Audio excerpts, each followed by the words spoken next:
श्री नवद्वीप धाम परिक्रमा, इसमें 9 द्वीपों में से पहले हम पहुंचे थे अंतर्द्वीप, उसके दर्शन हुए। उसके पश्चात सिमंद द्वीप, वहां जो होते होते हम लोग पहुंचे थे स्वर्ण विहार। उसके पश्चात पहुंचे थे नरसिंहपल्ली, नरसिंह जी के दर्शन किए थे। और वहां फिर हमने वहां नरसिंह के प्रसाद पाया था, खीर खिचड़ी पाई थी ना, कल नहीं पाई थी हैं? तो वहां फिर दर्शन करने के पश्चात वहां नित्यानंद प्रभु ने हमें सुनाया था वहां की महिमा, कि यहाँ पर भविष्य में बहुत एक नृसिंह जी के भक्त होंगे और विशाल मंदिर स्थापित करेंगे, जो आज आप दर्शन कर रहे हो। उस दिन में विश्राम किए सबने। अगले प्रातः सब लोग उठ करके आगे पहुंचे, आगे चले। अष्टम अध्याय शुरू होता है। अब यहां पर हम पहुंचेंगे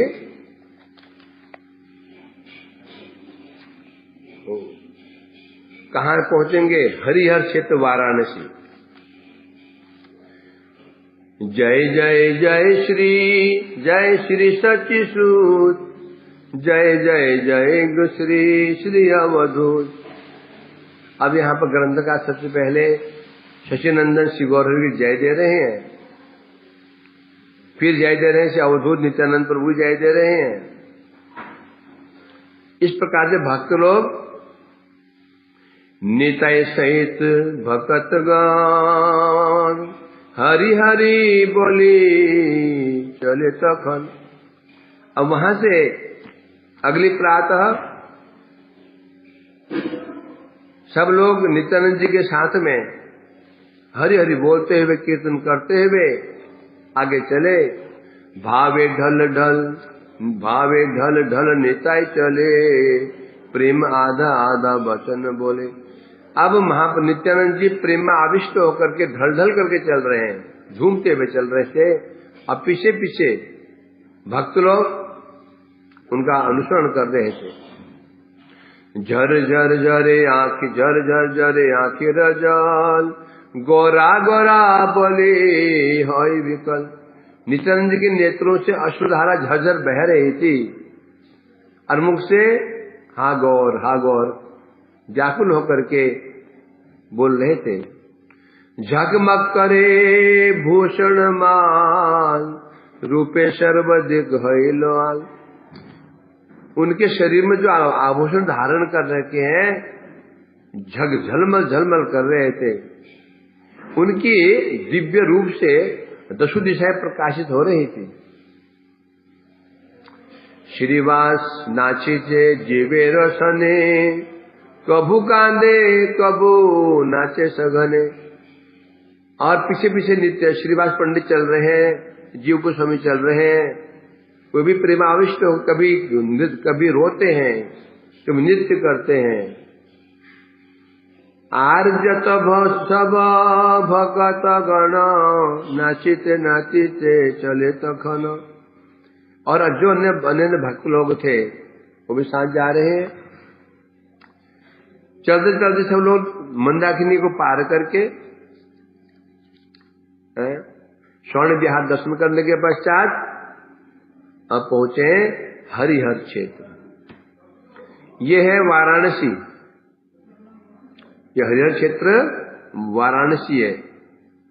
कैसे बताएंगे यहाँ पे? अलकानंदा पूर्व पारे, हरिहर क्षेत्र गंडक धारे। अलकानंदा नदी के पूर्व तट पर गंडकी के किनारे एक स्थान है हरिहर क्षेत्र। हरि माने विष्णु, हर माने शिव, दोनों को मिला हुआ स्वरूप यहाँ पर हरिहर क्षेत्र कहते हैं। श्री मूर्ति प्रकाश हई बेकाले, सुंदर कानन शोभी बेभाले। नित्यानंद जी कह रहे हैं यहाँ पर समय आने पर एक मूर्ति प्रकाशित होगी और बहुत सुंदर यहाँ पर एक उपवन भी होगा। अलका पश्चिमे देखह काशी, शिव शाक्त सेवे मुक्ति दासी। नित्यानंद जी कहने लगे, देखो अलकानंदा के पश्चिम तट में एक जो विराजमान है, काशी कहते हैं, काशी है। जो काशी में है, उत्तर प्रदेश में है, वो काशी वहां पर बंगाल में नवद्वीप में भी है। यहाँ शैव साक्ष्य मुक्तिदासी, यहाँ पर शैवगण शिव जी के उपासक और शक्ति के उपासक मुक्ति प्राप्त करने की चेष्टा करते हैं। काशी जो है मुक्ति का स्थान है। वाराणसी होते हे धाम पर, हे थाए दुर्जति पिनाक धर। जो वाराणसी है, वाराणसी जो काशी उससे भी ये स्थान कई गुना अधिक श्रेष्ठ है। यहाँ साक्षात धूर्जटी कौन? शिव जी। विशाल जटाएं जिनकी हैं, वो क्या करते हैं? पिनाकधर। उनके हाथ में क्या है? त्रिशूल, पिनाक त्रिशूल कहते हैं उनके हाथ में, या धनुष। और यहाँ क्या करते हैं? वो डमरू धारण करके नित्य निरंतर गौर गौर गौर बलि सदाई नाचे, निज जन गौर भगत याचे। यहाँ पे शिवजी हमेशा गौर गौर गौर कहते हुए नृत्य करते हैं। और अपने जो अनुगत व्यक्ति हैं, पार्वती जी हैं, कार्तिकेय हैं, गणेश आदि हैं, सबके लिए प्रार्थना कहते हैं कि हे महाप्रभु, मेरे परिजनों को कृष्ण भक्ति प्रदान करो। स्वयं तो नृत्य कर रहे हैं और अपने परिकरों के लिए भी कृष्ण भक्ति की याचना कर रहे हैं। सहस्र बरस काशी ते बसी, लबे से मुक्ति ज्ञान ते नसी। तथाई तो हेथाई चरण ठेली, नाचे न बकद गौरंग बोली। वो जो काशी है, हजारों वर्षों तक काशी में रहने के पश्चात ज्ञानियों को मुक्ति मिलती है। यानी हजारों वर्ष तक काशी में कठोर ज्ञान साधना के पश्चात मुक्ति प्राप्त होती है ज्ञानियों को। और यहाँ पर क्या हो रहा है? यहाँ क्या हो रहा है? चरण ठेली नाचन भक्तगण। और ये नवद्वीप में क्या हो रहा है? यहाँ भक्त लोग मुक्ति को ठोकर मार रहे हैं। मुक्ति आ रही है उनके चरणों में, ठोकर मार देते हैं। नहीं चाहिए, दूर दूर हट जाओ। क्यों? भक्ति के बाद ऐसे क्या है मुक्ति को ठोकर मार रहे? क्योंकि भक्त लोग यहाँ पर महाप्रभु का कीर्तन कर रहे हैं। जो कीर्तन आनंद है, उन्हें कीर्तन का जो आनंद प्राप्त हो रहा है, वो आनंद के आगे मुक्ति आनंद कुछ भी नहीं है। यहाँ भक्त लोग गौर नामामृत पान कर रहे हैं, गौर नामामृत पान कर रहे हैं, इसलिए अपना को धन्य मान रहे हैं। निर्याण समय एखाने जीव, काने गौर बोले तारे नसीब। जैसे काशी में नाम, काशी में प्रसिद्धि है। जो वहां शरीर छोड़ता है, वहां पर शिवजी उसके कान में राम नाम मंत्र देते हैं, राम नाम बोलते हैं काशी में, है ना। परंतु यहाँ जो शरीर छोड़ता है, उसके कान में शिव स्वयं को क्या नाम प्रदान करते हैं? गौर। काशी में जो भी देह छोड़ेगा, मुक्ति निश्चित है, क्योंकि शिवजी उस नाम कान में राम नाम देते हैं। और यहाँ भी शरीर छोड़ेगा, उसे गौर भक्ति अवश्य मिलेगी, क्योंकि यहाँ पर क्या नाम दे रहे हैं? गौर नाम। महावाराणसी ए धाम है, जीवेर मरने नहीं कभाई। ये जो स्थान है, वहां तो वाराणसी है। कहाँ पे? उत्तर प्रदेश में वाराणसी है। कह रहे यहाँ ये नवद्वीप वाराणसी नहीं है, ये महावाराणसी है, महावाराणसी। क्यों? क्योंकि जीवेर मरण नहीं कभाई, क्योंकि यहाँ पर शिव जी के मुख से शुद्ध गौर नाम के श्रवण से सदगति अवश्य प्राप्त हो जाती है, मृत्यु का भय नहीं है। तो मरेगा नहीं? मृत्यु भाई क्यों नहीं बोला? एक बार पहले बताया जा चुका। मृत्यु किसे कहते हैं? पुनर्जन्मी मृत्यु है। मृत्यु है क्या? अपने कर्म फलानुसार दूसरा जन्म ग्रहण करना ही मृत्यु है। यदि भजन करके निकल गए, भजनशील व्यक्ति भी यदि जन्म ग्रहण करता है तो भी उसकी मृत्यु नहीं कही जाएगी। मृत्यु उसे कही जाती है जो व्यक्ति पाप पुण्य कर्म किए, उसके फलानुसार जिसे अन्य जन्म प्राप्त हो रहा है उसे कहते हैं जन्म मृत्यु। और यहां पर होता क्या है? शिव के मुख से कृष्ण नाम गौर नाम सुनते ही जीव का जन्म ही नहीं होगा। जब जन्म नहीं होगा मृत्यु कैसे होगी? वो तो भगवत धाम चला गया।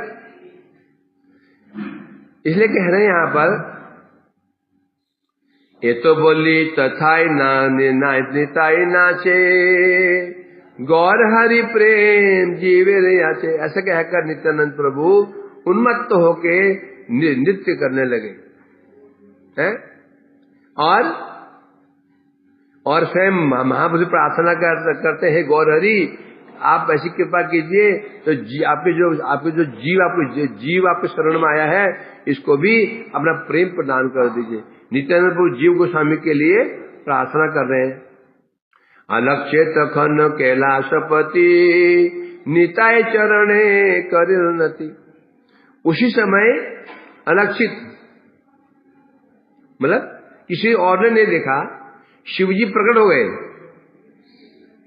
शिवजी प्रकट होकर के उन्होंने नित्यानंद के चरणों में प्रणाम किया। नित्यानंद जी ने देखा, बस हो गया। और शिवजी प्रकट हो गए और प्रकट होकर के उन्होंने नित्यानंद जी को प्रणाम। क्यों? नित्यानंद जी कौन है? शिव जी के आराध्य कौन है? शंकरषण। शिव जी का आराध्य है भगवान शंकरषण, शिव जी का आराध्य है। और शंकरषण के मूल कौन है? नित्यानंद प्रभु। इसे स्वयं नित्यानंद जी को प्रणाम कर रहे शिव जी। गौरी स शिव गौरांग नाम गैया गैया पूरा काम। यहां पर क्या हो रहा है? यहाँ शिव जी कैसे रहते हैं? गौरी सा, शिव जी गौरी के साथ में, गौरी मने पार्वती जी के साथ में यहाँ रहते हैं और दोनों मिलकर के गौर नाम गान करते हैं, दोनों मिलकर के कीर्तन करते हैं परिवार के साथ में। परिवार कौन? कार्तिकेय आदि। और यहाँ पर गौर नाम कीर्तन करते करते सबकी इच्छाओं को पूरा कर रहे हैं। इस प्रकार से यहाँ पर नित्यानंद ने वही महिमा सुनाई। उसके पश्चात सबने वहां प्रणाम किया। हरिहर क्षेत्र की जय, महादेव की जय। वहां से आगे प्रणाम करो। अब आगे चलो हैं। अब तो भूखा प्रश्न है, अब नाश्ता बनने वाला है। नाश्ता होगा, नाश्ता करेंगे आगे जाकर के। नाश्ता आगे हुआ, अभी चलो, अभी पेट खाली है आनंद, पेट खाली है। सुबह सुबह परिक्रमा अच्छी हो जाएगी। आगे बढ़े, पहुंचे गादी गाछा।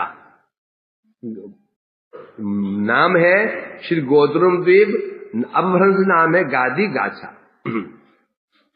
स्वतंत्रेश्वर नेश्वर नेताए तबे भक्त संगेते चलिले जबे।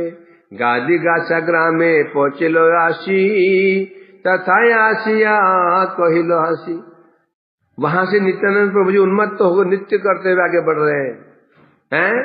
गौर गौर गौर गौर गौर गौर गौर है, गौर गौर गौर गौर गौर गौर गौर है। आगे बढ़े जा रहे हैं, पीछे पीछे जीव गोस्वामी दौड़ रहे हैं, श्रीवास पंडित जी दौड़ रहे हैं। बाहुतुले गौर गौर उन्मत्त होकर चले जा रहे हैं। और जाते जाते एक गांव में पहुंचे, गादी गाछा। वहां नित्यानंद जी रुक गए, वहां पे बैठ गए, सब कुछ मुड़े।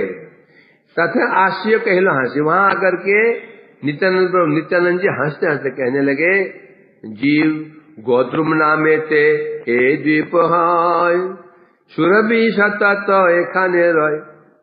नित्यानंद जी कहने लगे, जीव जहां पहुंचे हैं इसका नाम है श्री गोद्रुम द्वीप। चलो प्रणाम करो इसको। सबने प्रणाम किया। गोद्रुम द्वीप की, माता सुरभि की और मार्कंडेय मुनि की जय हो। उसके पश्चात अब वहां शुरू, अब जीव को सबने हाथ जोड़े, तो कृपा करके यहाँ की महिमा सुनाइए।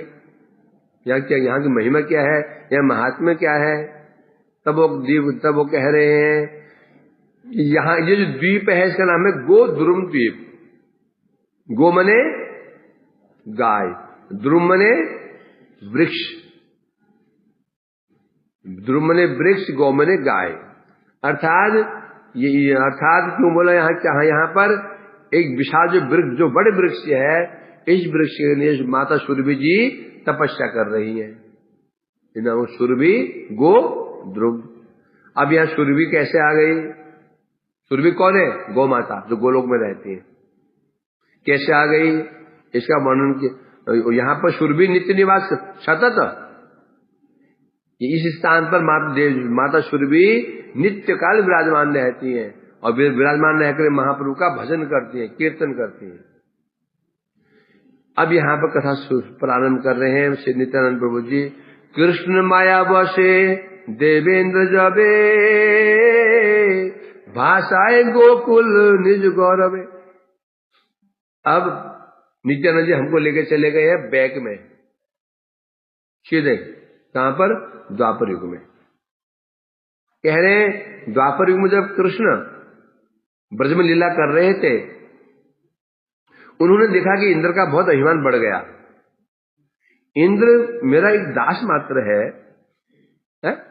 ये अपने आपको भगवान माने बैठा है और मेरे ब्रजवासियों से भी ये चाहता ये मेरी पूजा करे। इस तरह इंद्र का अकल्याण हो जाएगा, क्योंकि मेरे परिकर जो है नंद बाबा, यशोदा मैया, जिनकी जूतियां मैं सिर पर उठाकर धोता हूं, जिनका मैं आदेश पालन करता हूं, जो मुझे डांटते फटकारते हैं, ऐसे ब्रजवासियों से यदि ये पूजा लेगा तो मरण निश्चित है। इसको बचाना चाहिए। इसलिए इंद्र पर कृपा करने के लिए भगवान ने ब्रजवासियों को ऐसा पट्टी पढ़ाई, सबने इंद्र की पूजा ही बंद कर दी और सबने पूजा शुरू कर दी गिरिराज गोवर्धन की। अब यह कह रहे हैं तो इंद्र कौन है? कृष्ण माया बस है। माया के वशीभूत होने के कारण इंद्र कृष्ण को समझ ही नहीं पाया। वो समझ रहे थे छोटे बालक है, अबोध बालक है। इस बालक की बात में आकर के नंद महाराज ने मेरा पान कर दिया, मजा चखाता हूं, फिर ब्रज को बहा दूंगा। ऐसा विचार करके 7 दिन 7 रात लगातार घनघोर वृष्टि की। और उस समय बादल कौन से थे? सामवर्तक मेघ, जिन मेघों का उपयोग प्रलय के समय किया जाता है, जिनकी जो धार जल की तो धार होती थी, मूसल कहेगी हाथी की सूंड के समान धार निकलती, हाथी की सूंड के समान धार। सोचो ऐसी 7 दिन 7 रात तक घोर वर्षा की, अपने वज्र से आघात भी किया। गोवर्धन गिरी धरिया हरि, रक्षिल गोकुल यतन करी। 7 दिन 7 रात इंद्र ने लगातार वृष्टि घनघोर वर्षा की। उसमें कृष्ण ने अनायास ही गिरिराज जी को अपने बाएं हाथ की उंगली पर धारण कर लिया आराम से। है ये छोटे बच्चे ना कुकुर होते, कुकुर मुत्ता देखा, ये होता कुकुर मुत्ता, मशरूम कहते हैं उसको। उसको हम कहते हैं मेढक की छतरी, मेढक की छतरी कहते हैं ना, छोटी छोटी होती है। हाँ, उसकी सब्जी बनती है टेस्टी, परंतु वैष्णव नहीं खाते उसको, मांस जाती होता है। कृष्ण ने 7 वर्ष की आयु में आसन जो गिरा धारण कर लिया और जितने ब्रजवासी थे उसके नीचे जो घर सा बन गया उसमें आ गए। इस प्रकार से 7 दिन तक वर्षा करने पर भी ब्रज का कुछ भी नहीं बिगड़ा है। इस प्रकार से इंद्र दर्प चूर्ण हईले पर शशिपति चिन्ह सारंगधर। 7 दिन तक सांबर तक मेघों की तरह जल बरसाने पर भी जब ब्रज का कुछ भी एक पत्ता भी नहीं टूटा, अब इंद्र समझ गया ये कोई सामान्य व्यक्ति तो हो नहीं सकते हैं, ये अवश्य ही कौन है? सारंगधर। सारंग किसका नाम है? धनुष। जो धनुष, भगवान का धनुष नाम सारंग है, भगवान का धनुष है तो सारंग है, ये सारंगधर है, अर्थात कृष्ण ही है। अब पहचान गए भगवान। निज अपराध मार्जन तरे परिणत कृष्ण चरण धरे। अपराध तो हो गया, भागा भागा जगत में आया, कृष्ण के चरणों में गिर गया अपराध क्षमा कराने के लिए, चरण पकड़ लिए, विनती करने लगा।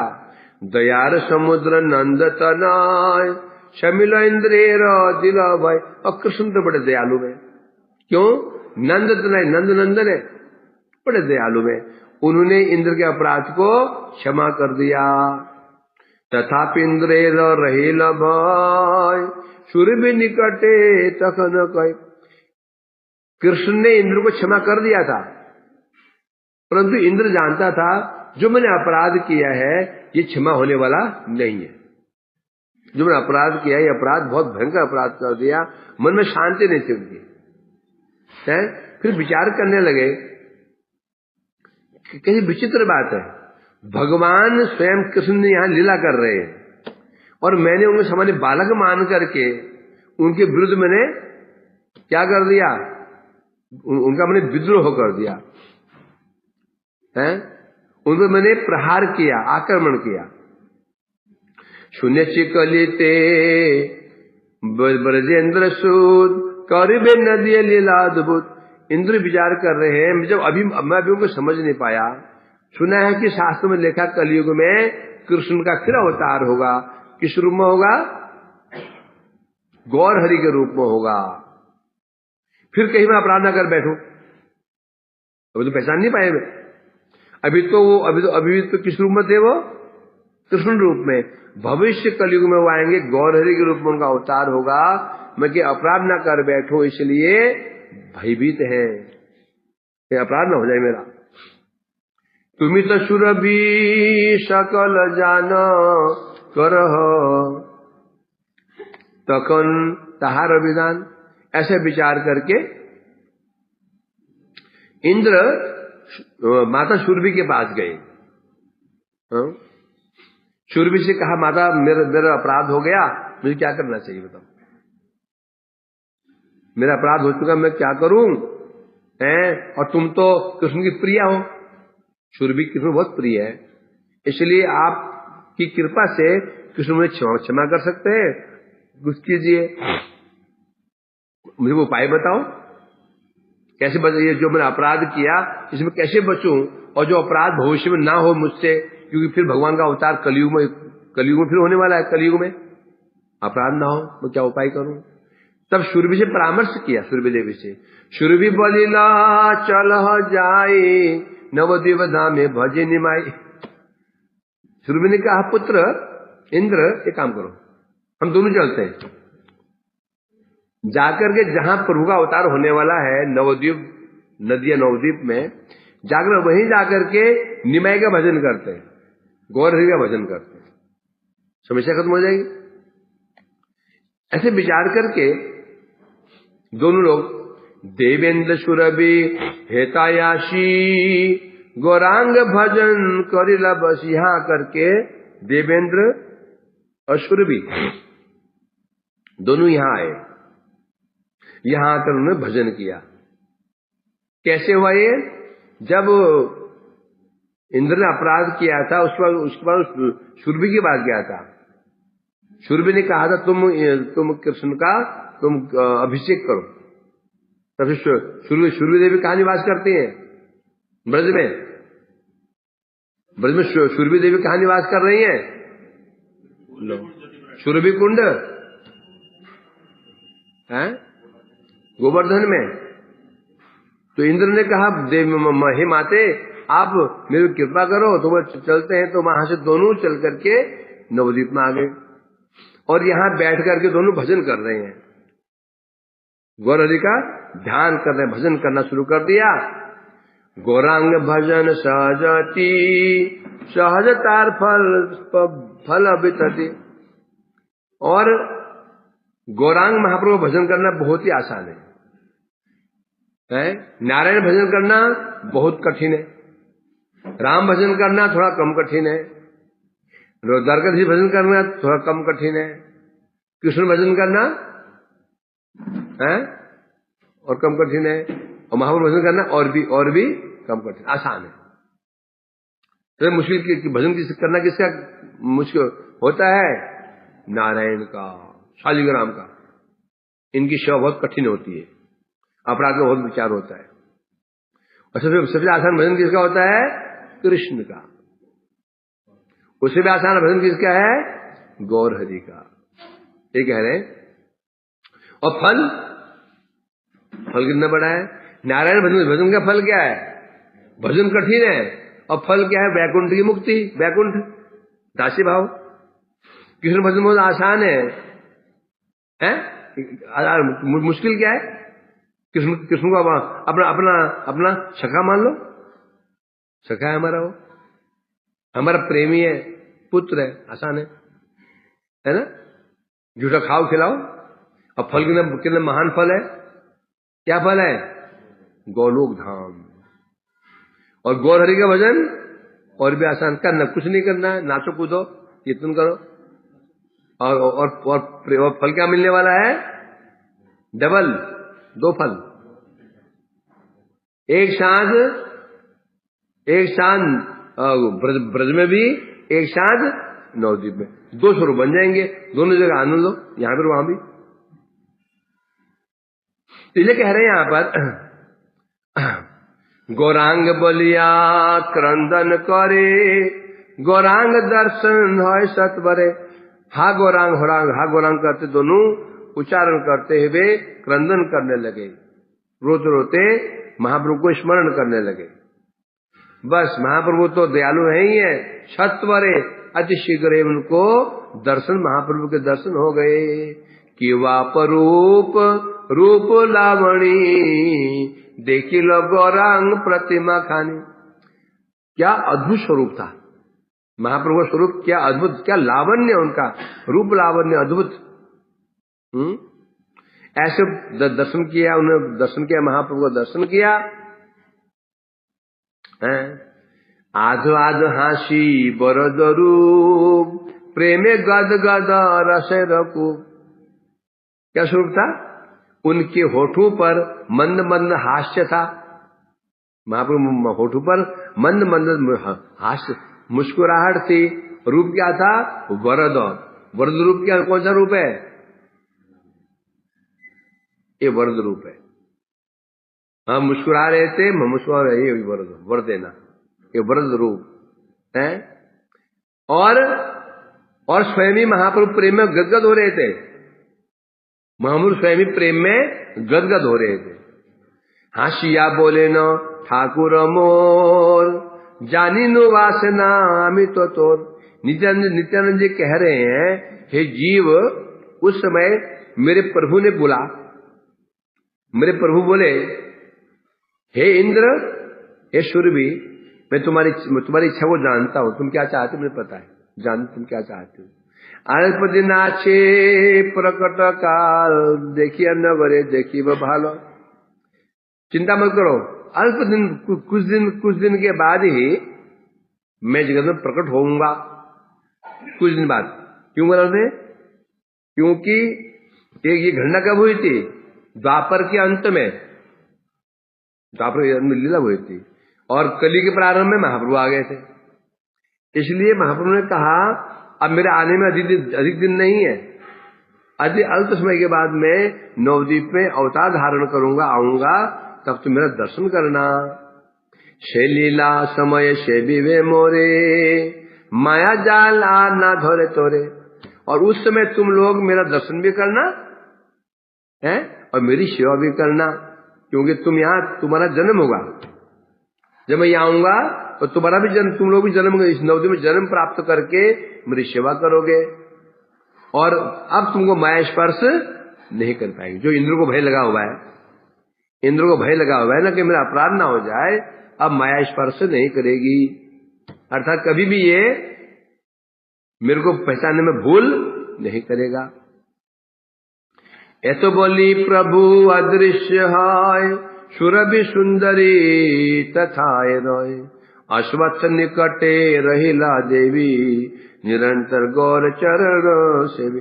ऐसा कहकर महाप्रभु अंतर्धान हो गए और तब से देवी सुरभि देवी वहीं पर निवास करने लगी।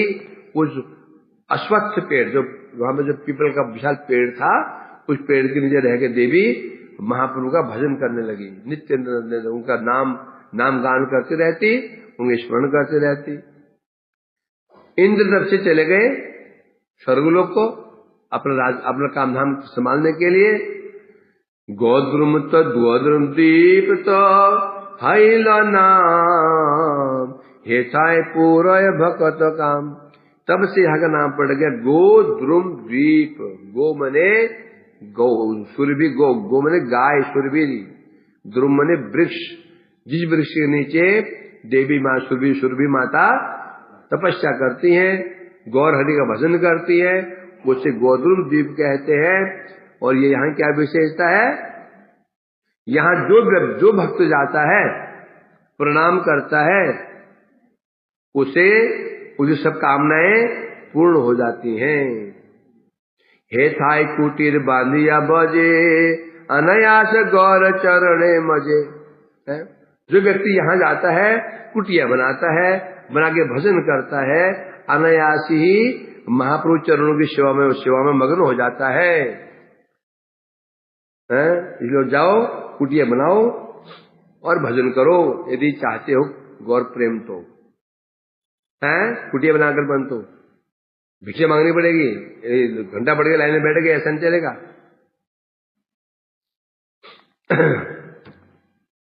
इस प्रकार से सूर्य कुंड की बात चल रही है। यहाँ पर एक लीला और हुई थी। ए द्वीप कबो मृकंड सुत, प्रलयाशिले कथा अद्भुत। इस द्वीप पर कभी किसी काल में मृकंड ऋषि के पुत्र मार्कंडेय प्रलय काल में यहाँ पर उपस्थित हुए थे। उनकी कथा अद्भुत कथा है। सात कल्पायु पाइलो मुनि, प्रलय बड़ई विपद गणी। मृकंडु ऋषि मृकंडु के पुत्र हुए मार्कंडेय। जब जन्म हुआ उन्होंने ये देखा इसकी आयु केवल 7 दिन है, बस 7 दिन तो मर जाएगा। ऋषि की बड़ी चिंता लगी। ऋषि ने कहा बेटा तू ये तीर्थ में चला जा, जो भी आए सबके चरण छूना। वो यही करता था। एक दिन वहां सप्त ऋषि आए, उसी मार्ग से जा रहे थे। इन्होंने उन्हें चरण छुए, मुख से निकल गया चिरंजीवी भव। जब उसने मुख उठाकर ऊपर देखा तो ऋषियों ने इसे मस्तक पर देखा, माथे पर, इसकी आयु 7 दिन है और हमने चिरंजीवी को भव बोल दिया। अब कैसे होगा, उम्र 7 दिन है, ये तो महाअनर्थ हो गया, हमसे विधाता का विरोध हो गया। सब ब्रह्मा जी के पास गए, बोले क्या हुआ पिताजी। ब्रह्मा जी कौन उनके पिताजी लगे, पिताजी गलती हो गई क्या, आपने इसके भाग्य में 7 दिन लिखे हैं, हमने चिरंजीवी बोल दिया, तूने बोल दिया ना, हो गया। इसकी आयु अब 7 कल्प होगी। कितनी? 7 कल्प। एक कल्प कितना होता है ब्रह्मा जी का? 1 दिन। ब्रह्मा जी 1 दिन को 1 कल्प कहते हैं, 1 दिन। और 1 दिन में हमारे जगत के कितने साल बीत जाते हैं? 1000 चतुर्युग। 1000 चतुर्युग ऐसे बीत गए। तो 7 कल्प इसका आयु हो गई।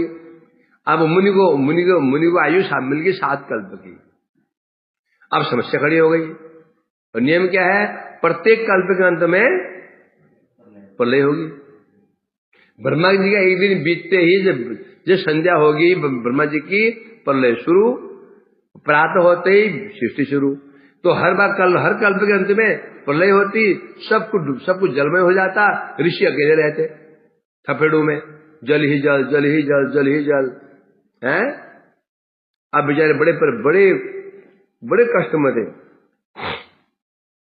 जलमय है ना समझते, जब प्रलय हो गई चारों जल ही जल था, कहीं उनको कहीं जमीन दिखी ही नहीं, कुछ दिखाई केवल कुछ नहीं।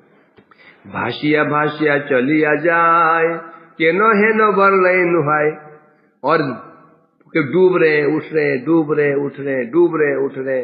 तो सोच रहे हाय मैंने ऐसे वरदान क्यों ले लिया, लंबे आयु का वरदान मैंने क्यों ले लिया, मैं क्या करूं, अभी कोई नहीं, मैं अकेला जल में बह रहा हूं, न मर सकता हूं क्योंकि उम्र ही, मैं मर ही नहीं सकता अभी, न मर सकता हूं न जी सकता हूं, कहां जाऊं, अकेला जल में, सांस हवा चल तूफान, कोई कुछ नहीं। 16 क्रोश मात नदिया धाम, जागिया भगते दे विश्राम। उस समय प्रलय काल में पूरी पृथ्वी भूमि भूलोक जलमग्न हो जाता है, परंतु ये जो धाम नवद्वीप है, 16 कोष धाम नवद्वीप, इसका प्रलय में इसका नाश नहीं होता है। उसमें जल की तरंगों से लहरों में बहते बहते बहते बहते मुनि अज्ञान मूर्छित हो गए, थपड़े खाते खाते, तो यहां गिरते हैं कि वहां गिरते हैं कि यहां गिरते हैं, थपड़े खाते खाते बेहोश हो गए। और कहां पहुंच गए, नवद्वीप में वही पहुंच गए। नवद्वीप उसमें जल से बाहर था। महाकृपा करी सुर बिताय, यतन मुनि रे हेथा उठाए। देवी सुरभि की नजर पड़ी मुनि के ऊपर कि बेचारा जो क्या बेसुध पड़ा हुआ है। देवी सुरभि गई, उनको जल से बाहर उठाया, बाहर निकाला। समित पल भिया मृकंडो सुध, देखिल गौद्रुम द्वीप अद्भुत। जब उसको होश, ऋषि को होश आया, देखा रे ये तो अद्भुत द्वीप है, जल में डूबा नहीं है, सब डूब गया जल में, ये जल में डूबा ही नहीं है। गौद्रुम द्वीप अद्भुत, बड़ा सुंदर द्वीप, हरा भरा। शतकोटि क्रोध विस्तारे स्थान, नद नदी शोभा प्रकाशमान। देखा ये जो स्थान का परिमाप कितना है, 100 करोड़ कोष। कितना, 100 करोड़ से। किसका, गौद्रुम द्वीप। और गौद्रुम द्वीप कहाँ है, कहाँ पर, नवद्वीप में। और जो नवद्वीप का परिमाप कितना है, 5 कोष। 5 कोष वाले नवद्वीप में गौद्रुम का परिमाप है 100 करोड़ कोष। ये तो सरासर गप है ना, सरासर गप लग रही है। ये तो वो हो गया जैसे 5 बाई 10 बाई 12 फुट के कमरे में 40 बाई 80 फुट का एक दरी बिछ गई। कमरे की हाइट चौड़ाई कितनी है, 10 फुट चौड़ा, 12 फुट लंबा। तो दरी बिछाई हुई है 40 फुट लंबी, 80 फुट चौड़ी, और भी सीधी बिछी हुई है। कैसे हो सकता है, हो सकता है क्या, नहीं हो सकता है, क्योंकि जो बताया गया नवद्वीप धाम 5 कोष का, ये तो कहा गया नवद्वीप धाम, तो धाम भगवान धाम है, धाम की सीमाएं, धाम अनंत होता है। धाम क्या है, अनंत, सीमा नहीं होती उसकी। इसलिए कह रहे हैं यहां पर। अब देवी ने बाहर निकाला, क्षुधाया कुल मुनि तखन, सुरभीर प्रति बोले बचन। अब वो ऋषि, वो मार्कंडेय ऋषि भूखे प्यासे थे बेचारे, कब से खाया पिया था ही नहीं, भूख से व्याकुल हो रहे थे। तो उन्होंने प्रार्थना किया, तुम्ही भगवती राखो प्राण, दुग्ध दिया मोरे करो त्राण। हे देवी स्वरूपी माता, मुझे भूख लगी है, मैं भूख से मरा जा रहा हूं, मुझे दूध पिला करके मेरा उद्धार करो, कोई रक्षा करो, दूध पिला करके। सुरभि तखन सदय होए, पियाइल दुग्ध मुनिर लय। सुरभि जी का हृदय द्रवित हो गया। उन्होंने मुनि को अपना दूध पिलाया, दूध पान कराया। सफल हैया मृकंड सुनु, सुरपति सुरभीर प्रति कहे पुनु, तुम्ही भगवती जननी मोर, तुम्हार माया है जगत बोल। जब दूध पी लिया, थोड़ा जान में जान आई, होश आया मुनि को, कुछ शक्ति आई बोलने चोलने की, तब कहने लगे, हे देवी हे माता सूर्यवी जी, आप साक्षात भगवती हैं, आप मेरी माता हैं। ना बुझियामी लये बर, सप्तकल्प जी होय अमर। हे माता, अनजान में बिना सोचे विचारे मैंने वरदान ले लिया था, 7 कल्प तक जीवित रहने का वरदान। 7 कल्प तक जीवित रहने का मैंने वरदान ले लिया था ऋषि मुनियों से। मुझे पता नहीं था ये समय से खड़ी हो जाएगी। प्रलय समय बड़ई दुख, नाना विध कलेश नायक सुख। अब 7 कल्प है, और प्रत्येक कल्प के बाद में, कल्प के अंत में प्रलय होगी, और इस प्रलय के समय कितना दुख हो, क्या दुख होता है ये मैं जानता हूं। भयंकर क्लेश है, बहुत दुख मिलता है, सुख का नामो निशान नहीं है, हैं? कि करी जननी बोलो गो मोरे, किसे वहां जाई बो एक दुख। हे मैं जननी, हे माता, अब मैं क्या करूं बताओ। ये वरदान है, वरदान झूठा तो हो नहीं सकता। अब मुझे बताइए मैं उद्धार कैसे होगा, ये जो प्रलय का जो कष्ट है इसे मैं कैसे बचूंगा। मुझे 7 कल्प जीवित रहना होगा, और प्रत्येक कल्प के बाद में प्रलय होगी, मतलब 7 बार प्रलय होगी, 7 बार प्रलय होगी। मैं कैसे रहूंगा। इस बात आपने मेरे बाहर निकाल लिया, फिर अगली बार क्या होगा, मैं क्या करूं बताइए। सुरभि तखन बोलिलो वाणी, बजह गौर पद दुखानी। ये सुनकर के माता सुरभि कहने लगी, मार्कंडेय चिंता मत करो, तुम गौर हरि के चरण कमलों का भजन करो। ए नवद्वीप प्रकृति पार, कभू नाश नहीं है यार। तू जहां तुम और हम बैठे हैं ना, अभी देखो ये प्रलय से बाहर है, प्रलय सब नष्ट हो चुका है। ये धाम जैसे का तैसा है, नदियां हैं, यहाँ पर झरने हैं, बाग बगीचे हैं, सब कुछ यहाँ पर है ना। ये हमेशा ऐसा ही रहता है, कभी इसका नाश नहीं होता। इसलिए चर्म चक्षु या छोटो कोश, जड़ नेत्र से देखने पर लगता है ये 16 क्रोश का है, परंतु ये स्थान क्या है, वैकुंठ है। और वैकुंठ की क्या विशेषता होती है, वैकुंठ की क्या विशेषता होती है, वैकुंठ की विशेषता यही है, वैकुंठ असीम होता है, वैकुंठ की सीमा नहीं होती, वहां कभी नाश नहीं होता। इसलिए अपराकित देश का लेखाने, जड़ माया केवा केहो ना जाने। ये जो नवद्वीप धाम है ये अपराकित है, जड़ माया क्या होती है इसे कोई जानता ही नहीं है। इस धाम में माया भी कुछ है, कोई नहीं जानता। इसलिए तुम इस नवद्वीप का दर्शन करो, हैं, और दर्शन करके अष्टदल नवद्वीपेर मान, और जो ये धाम नवद्वीप है इसके चारों ओर एक नदी विराजमान है, जो कहते हैं बिरजा नदी, जिसने इसको घेरे हुए हैं। क्या नाम है उसका, बिरजा नदी, जो चारों ओर घेरे हुए हैं इसको, मुझे बिरजा नदी कहते हैं। और इसके 9 खंड हैं, इसके 9 खंड हैं, और 9 खंड जो मध्य में जो खंड है उसे कहते हैं मायापुर, जिसे अंतर्द्वीप कहते हैं। सर्वतीर्थ सर्वदेवता ऋषि, गौरांग भजी से हेताए बसी। अतः इस नवद्वीप में जितने तीर्थ हैं, जितने देवता हैं, जितने ऋषि हैं, सब बैठ करके गौर हरि का भजन कर रहे हैं। अतः मार्कंडेय, अब तुम कहीं मत जाओ, तुम जाने की जरूरत ही नहीं है। तुम इस नवद्वीप धाम का आश्रय करके यहीं गौर हरि का भजन करो। अज्ञातव धर्म आश्रय करो भुक्ति मुक्ति मांचा सुदूरे धरो। यहां रहो जरूर, परंतु यहां रहने की एक शर्त होती है। क्या शर्त होती है? धाम में रहने की क्या शर्त होती है?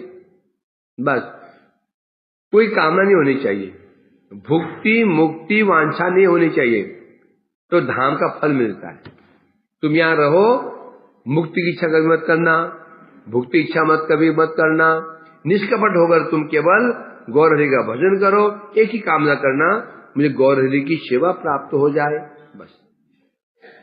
गौरांग भजन आश्रय बोले, मधुर प्रेम तो लभी बेफले। बता रहे यहां पर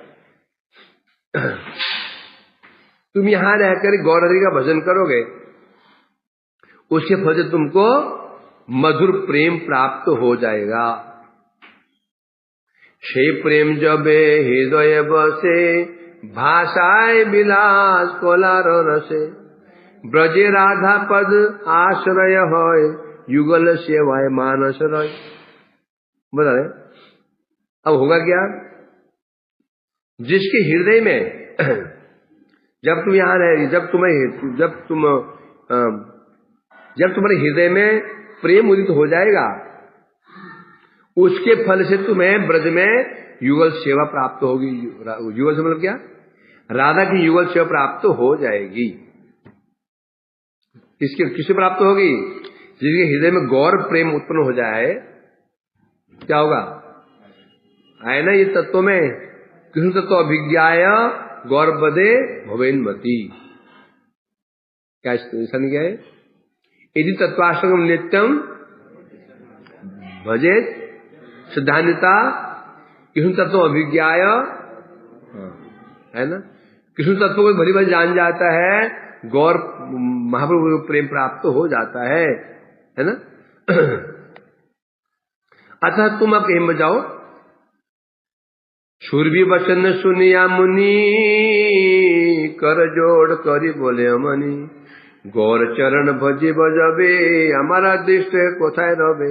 शूरवी के वचनों को सुन करके मुनि ने हाथ जोड़े, बोले देवी मैं भजन तो करूंगा, जो मेरा भाग्य बना है ये जो 7 कल्प अदृश्य में, फिर भाग्य जो है ये 7 कल्प मेरा जो जन्म होगा 7 कल्प तक, इसका क्या होगा?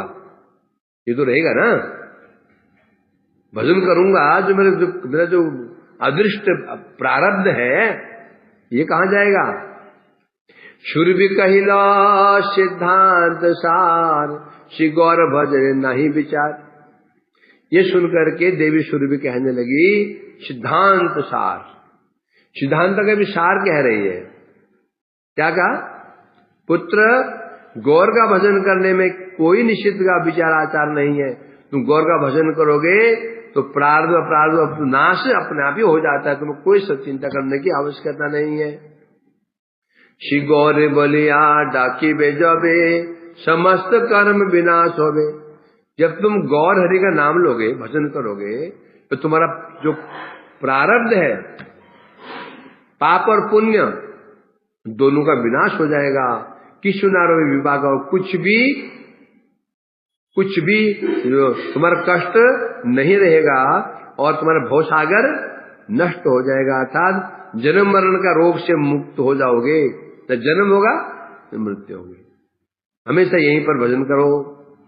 कर्म के ने एका ज्ञानेर फल, गुची बे समूले है विकल्प। बता रहे जो कर्मी नहीं, कर्म का फल ही नहीं, ज्ञान का फल भी। कर्म का फल क्या है? भोग। ज्ञान का फल क्या? मोक्ष। दोनों, भोग और मोक्ष, भोग की कामना और मोक्ष की कामना दोनों ही नष्ट हो जाएगी तुम्हारी। इसलिए तुम कोई चिंता मत करो, बस यहीं बैठ के तुम्ही तुम मजिबे गौरांग रसे, भजिबे तहारे नवद्वीप। इसमें तुम यहीं इसी द्वीप में बैठ करके, नवद्वीप में नहीं, नवद्वीप के अंतर्गत गौतम द्वीप में बैठ के भजन करो, तो तुम कुछ ही समय में गौर हरि के प्रेम रस में डूब जाओगे। मार्कंडे सुनी आनंद हासे, गौर बले कांदे कखनो हासे। ये सुन करके मार्कंडे जी आनंद से हंसने लगे और कभी कभी हा गौर कहते कभी रोने लगते तो कभी हंसने लगा था, उनके हृदय में प्रेम उदित हो गया। देवी कौन है? परम वैष्णवी है, महाप्रभु प्रिय है तुर्वी देवी। उनकी प्रार्थना करते ही श्री मार्कंडे के हृदय प्रेम उदित हो गया। और प्रेम का लक्षण क्या है? कभी हंसे कभी कांदे, कभी हंस रहे हैं कभी रो रहे हैं। ए देख जीव अपूर्व स्थान मार्कंड यथा पाइलो प्राण। नित्यानंद ऐसे कह करके कहा, जीव देखो ये जो स्थान है ये मार्कंडे मुनि ने तपस्या की थी भगवान की, महाप्रभु की, और यही उनको दोबारा जीवन प्राप्त हुआ था। यह देवी शूरबी ने उन्हें जल से निकाल करके दूध पिलाया था, ये स्थान दिखाया। गौरांग महिमा नेताए मुखे सुनी जी भाषे परम सुखे। साक्षात नित्यानंद जी के मुख से महिमा हो रही, किसी महिमा निकल रही है? गौर हरि की महिमा। क्या विशेषता है ये? यहाँ पर ये गुणगान कौन कर रहा है? स्वयं नित्यानंद जी गुणगान कर रहे हैं महाप्रभु का। ये सुनकर के जीव गोस्वामी आनंद सागर में डूब रहे हैं। शेष स्थाने से दिन यापन करी। उस दिन उन्होंने वो संध्या हो चुकी थी, रात हो चुकी थी। उस रात पे लोग यहीं पर निवास किए हैं। अगले दिन वहां से चलेंगे मध्यद्वीप। बोलो गौतम द्वीप की, मार्कंडेय मुनि की जय हो, देवी सुरभि की जय हो। अब रात हो गई है, थोड़ी विश्राम कर लो, प्रातः काल फिर हम यात्रा शुरू करेंगे। थक गए तुम लोग, अभी नाश्ता भी होने वाला है। चलो हम शुरू कर देते हैं। हमारी सुबह हो गई, हमारी सुबह हो चुकी है। अच्छा, सुबह हो चुकी, चलो शुरू करते हैं। मंगलाचरण कर रहे हैं। जय गौरचंद्र जय नित्यानंद जय जय जय जय गदाधर श्रीवासादि जय जय भक्तालय नवद्वीप धाम वर। यहाँ पर ठाकुर भक्ति विनोद जी जय हो, गौरचंद्र की जय हो, नित्यानंद प्रभु की जय हो, गदाधर जी की जय हो, श्रीवास आदि की जय हो। जय भक्तालय। भक्तालय कौन? धाम नवद्वीप, जो भक्तों का आलय है, और श्री जो धाम शिरोमणि है नवद्वीप की जय हो। निश्यवसाने मत गौर गाने चलिले नित्यानंद संगे भक्त गण प्रेमे ते मगन विस्तारिया परानंद।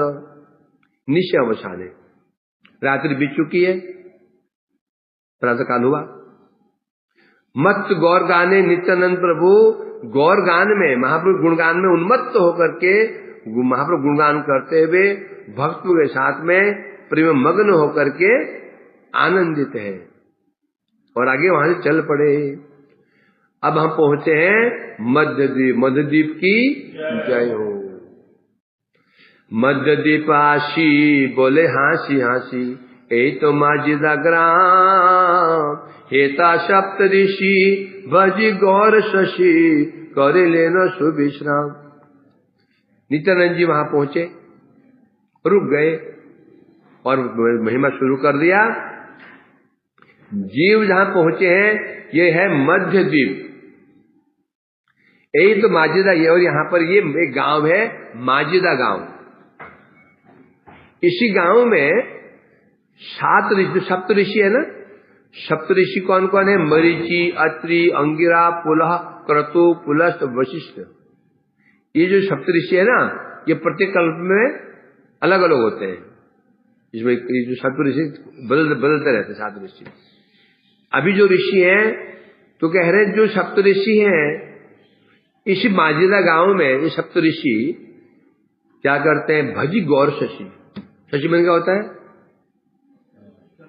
चंद्र। इसी माजिदा गांव में सप्त ऋषि गौर हरि का भजन करते हैं, और भजन करते हुए यहाँ पर उन्हें विश्राम किया था। 7 ऋषि आए थे यहाँ, महाप्रभु भजन करते करते उन्होंने विश्राम किया था। पितृ सन्निधाने गौर गुण गाने, सतयुग ऋषि गण हैया मगन चलिला तखन, गौर प्रेम नित्य धन। क्या बता रहे हैं यहाँ पर? ये बात सत्ययुग की है। सत्ययुग में ऋषि लोग ऋषियों ने अपने पिता के मुख से सुना। ब्रह्मा जी अपने लोक में उन्मत्त होकर के गौर गौर गौर गौर गौर गौर गौर हे, गौर गौर गौर गौर गौर गौर गौर हे, इस प्रकार से महाप्रभु का गुणगान कर रहे थे। उन्मत्त होकर नृत्य कर रहे हैं। उनको उन्मत्त नृत्य करते हुए देख करके, गौर गौर सुन करके बड़ा विस्मय हुआ है, श्रवण किया है, और वो सुन करके वो ऋषि भी मुग्ध हो गए उस गौर नाम को सुन करके। तब उन्होंने ब्रह्मा जी से प्रार्थना किया कि हे पिताजी, जो जिस प्रेम में आप प्रेम उन्मत्त होकर आप नृत्य कर रहे हैं, वो प्रेम हमें भी चाहिए है? ये सुन करके ब्रह्मा चतुर्मुख पे बड़ो सुख, सप्त पुत्र बोले तबे, नवद्वीप जावे जाओ गौर गुण गाओ, अनायास प्रेम होवे। ब्रह्मा ने पूछा, पुत्रो तुमको ये प्रेम चाहिए? हाँ जी चाहिए, प्रेम चाहिए। तो बड़े बड़े प्रश्न हुए, मेरे पुत्र भी गौर प्रेम चाहते हैं। कहने लगे प्रेम चाहिए तो मैं तुम्हें उपाय बताता हूं। तुम सब लोग नवद्वीप जाओ और जाकर के गौर हरि का गुणगान करो, अनायास से तुम्हें ये प्रेम प्राप्त हो जाएगा और तुम भी इसी प्रकार से रोते रोते फिर तुम भी नृत्य करोगे। धाम कृपा सार लाभ होय जार, तार होय साधु संग, साधु संगे भजे कृष्ण प्रेम मजे, ए तो परम रंग। धाम कृपा सार, जिसके ऊपर धाम की कृपा हो जाती है मुझे साधु संग प्राप्त होता है। धाम में गए और साधु संग नहीं मिला, धाम में गए शुद्ध साधु के दर्शन नहीं हुए, उसके प्रति हमारी साधु के प्रति श्रद्धा नहीं जन्मी, तो धामवास व्यर्थ गया। जब धाम की कृपा होती है तभी साधु संग प्राप्त होता है। साधु संग में तब जाकर के व्यक्ति फिर कृष्ण भजन करता है, भजन करता है तो उसे प्रेम प्राप्त होता है, प्रेम प्राप्त होता है तो फिर उसकी ऐसी विचित्र दशा हो जाती है, रोता है, कभी हंसता है, कभी नाचता है, उन्मत्त होकर के। नवद्वीपे रति लभे जार मची, शहीद पाए ब्रजवास, अपराकित धाम गौर हरि नाम, केवल साधुरवास। बता रहे जिसकी मति नवद्वीप धाम के प्रति लग जाती है, धाम नवद्वीप के प्रति मति लग जाती है तो क्या होगा? पाए ब्रजवास। मति कहाँ लगी है? कहाँ मति लगी है? नवद्वीप के प्रति, और मिलेगा ब्रजवास है। मतलब क्या? यदि किसी की मति नवद्वीप पर ना लगी, ब्रज में लगी तो ब्रज में ही जाएगा वो। मति लगी नवद्वीप में तो उसको क्या प्राप्त होगा? नवद्वीप प्लस ब्रज दोनों प्राप्त होगा उसको, डबल लाभ है। क्या बताया? यदि मति नवद्वीप में लग गई तो उसको ब्रजवास हो जाएगा, और जो ये यदि मति ब्रज में ही लगी तो ब्रज तो मिलेगा उसको, कि ब्रज ही मिलेगा, और मति लगी नवद्वीप में ब्रज ही मिलेगा, दो स्वरूप बन जाएंगे। अपराकित धाम गौर हरि नाम, जो धाम है नवद्वीप धाम, नवद्वीप है, और भगवान का जो गौर हरि का नाम है, दोनों साधु रास। साधु की एकमात्र आशा किससे होती है? भगवान के गौर हरि के नाम में और धाम नवद्वीप में, कि हमारा उद्धार करेंगे तो गौर हरि कर देंगे, और उद्धार करेगा तो धाम नवद्वीप। क्यों ऐसा? क्यों? क्योंकि अपराध का विचार नहीं है। हम बधु जी अपराध तो करेंगे नहीं, अपराध करना हमारा जन्म सिद्ध अधिकार, अपराध करने कल्याण होने वाला नहीं है। तो गौर हरि अपराध क्षमा कर देते हैं और धाम भी क्षमा कर देता है। इसलिए बता रहे साधु की आशा मात्र यहाँ तो धाम नवद्वीप के प्रति होती है, यहाँ गौर हरि के प्रति होती है। तो बोल तो हम यहाँ क्यों बैठे हैं ब्रज में? नहीं, हम भी महाप्रभु का अनुगत्य ही कर रहे हैं, नवद्वीप का अनुगत्य ही कर रहे हैं। उनका अनुगत्य में रह के ब्रज में हम निवास कर रहे हैं। तुम्हारा अपराध भी क्षमा होंगे, कोई डरने की बात नहीं। पितृ उपदेश बुझिया विशेष, सप्त ऋषि आसे तबे, हरि बोली नाचे गौर प्रेम याचे, गाय गुण चरवे। पिताजी का उपदेश पा करके साधु ऋषि यहाँ पहुंच गए। कहाँ पहुंच गए? कहाँ पे? नाम क्या था? मूर्ख, मैं भी पागल हो गया। माजिदा गांव, माजिद गांव में पहुंच गए और आकर के सब सेवा बैठ गए।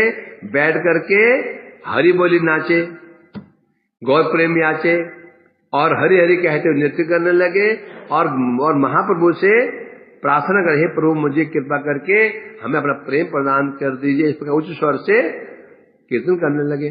बोले गौर हरि अनुग्रह करी, देखा दो एक बार, नाना धर्म शादी है नो अपराधी, भक्ति है के अनुसार। और कह रहे हे गौर हरि, हम तो अपराधी हैं, हमने अपराध किए। क्या अपराध किया? भक्ति को छोड़कर हम लोग कहाँ जा रहे थे? मुक्ति की ओर। हमने आपका अपराध कर दिया, भक्ति अवज्ञा हमने की। इतनी सरस भक्ति को हम छोड़कर क्या मुक्ति ज्ञान की ओर बढ़ रहे थे। अपराध हुआ हमारा प्रभु, अपराध को क्षमा कर दीजिए। हमें एक बार क्या कीजिए? भक्ति एवं के अनुसार। अब हम समझ गए हैं भक्ति ही एकमात्र जीवन का उद्देश्य है, धर्म है जीव का भक्ति, ज्ञान कर्म नहीं। क्योंकि ऋषि कोई ज्ञानी थे तो कोई योगी, कोई कर्मी थे। भक्त इनको भक्त नहीं था है? पर अब हम समझ गए हैं जीवन का एक ही मात्र धर्म है, वह है भक्ति। अब हमने भक्ति को ही अपना लिया है। प्रभु अब हमें एक बार दिखा दो, एक बार अब हमें कृपा करके बाद दर्शन दे दो। भक्ति निष्ठा करी भजी गौर हरि, ऋषिगण करे तप, किछु नहीं खाए निद्रा नहीं जाए, गौर नाम करे जप। अब भक्ति पूर्वक निष्ठा पूर्वक अब साधु ऋषि मिलकर के गौरी का भजन करने लगे हैं, और न कुछ खाया न पिया न सोए, खाने पीना छोड़ दिया, सोना छोड़ दिया, निरंतर गौर गौर गौर गौर गौर नाम जपने लगे। मध्याह्न समय गौर दयामय, देखा धीर ऋषि गणे, शत सूर्य प्रभा योगी मन लोभा, शुद्ध पंच तत्व संगे। इस ऋषि लोग साधन में डूबे हुए थे। मध्याह्न का समय था, प्रभु महान दयामय गौर हरि ने उनको दर्शन दे दिया। क्या दर्शन कैसा था? उन्होंने देखा उनके समक्ष एक सुंदर मूर्ति है, शत सूर्य प्रभा, उनके शरीर से प्रभा निकल रही थी, शत सूर्य, सैकड़ों सूर्य की प्रभा। तो बोले तो मतलब इधर खतरनाक स्वरूप है उनका। 100 सूर्य की प्रभा, एक सूर्य को देखो तो आंखें हमारी फूट जाएंगी। तो ये बड़ा खतरनाक स्वरूप है महाप्रभु का। 100 सूर्य की प्रभा निकल रही है, नहीं। इतनी चमक होने पर भी भक्त जब देखेंगे उनको, उनकी आंखों को शीतलता मिलेगी। ये नहीं कि बस ये तो उपान देते हैं ना, एक सूर्य को हम देख नहीं पाते, 100 सूर्य प्रभा निकलेगी तो आदमी अंधा ही हो जाएगा, ताकत कर लेगा नहीं।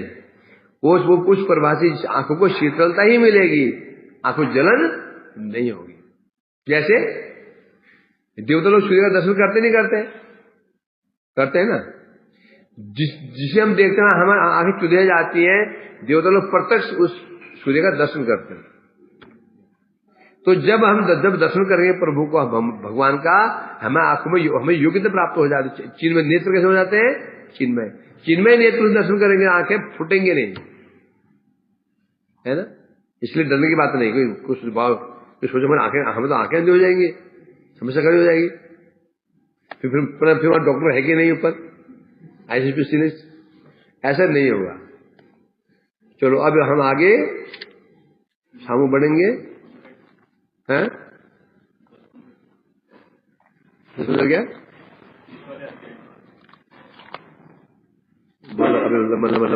लंबा चौड़ा है 27 क्या? प्यार। हाँ चलो अब लास्ट तो है तो अब 3-4 है।